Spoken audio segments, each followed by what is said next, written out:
पिंपळगाव बसवंत कृषी उत्पन्न बाजार समितीच्या उपसभापतीपदी श्री शिवाजी गडाख यांची बिनविरोध निवड करण्यात आली आहे। त्यांच्या निवडीमुळे बाजार समितीत तरुण नेतृत्वाला संधी मिळाल्याचं मानले जात असून आमदार दिलीप बणकर यांनी गोदाकाठ परिसराला प्रतिनिधित्व देत समतोल साधल्याची भावना व्यक्त होत आहे। बाजार समितीचे सभापती असलेले आमदार दिलीप बणकर यांच्या अध्यक्षतेखाली समितीत उपसभापती पदासाठी आवर्तन पद्धतीने संधी दिली जाते। त्यानुसार आज सहाय्यक निबंधक कांतीलाल गायकवाड यांच्या अध्यक्षतेखाली संचालक मंडळाची विशेष सभा पार पडली आहे। या सभेत उपसभापती पदासाठी शिरीष गडाख यांचा एकमेव अर्ज प्राप्त झाल्याने त्यांची बिनविरोध निवड झाल्याची अधिकृत घोषणा करण्यात आली आहे।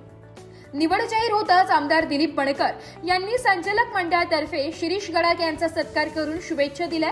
यावेळी संचालक ज्ञानेश्वर शिरसाट, जगन्नाथ कुटे, दिलीप मोरे, रामभाऊ माळोते, डॉक्टर प्रल्हाद डेलने, सोहनलाल भंडारी, शंकरलाल ठक्कर, महेंद्र गांगुर्डे, मनीषा खालकर, नारायण पोटे, सचिव SC जाधव, मराठा विद्या प्रसारकचे संचालक शिवाजी गडाख, निवृत्ती धनवटे, साहेबराव खालकर, विजय बागलकर, JT सोनवणे, सिद्धार्थ बनारसे, अनिल सूर्यवंशी, प्रताप गायकवाड, शशी सोनवणे, अरुण बोरस्ते, सतीश तळे, संजय गायखे, केदू पाटील, अनिल पाटील, चांदोरी समस्त गोदाकाठ ग्रामस्थ यावेळी उपस्थित होते।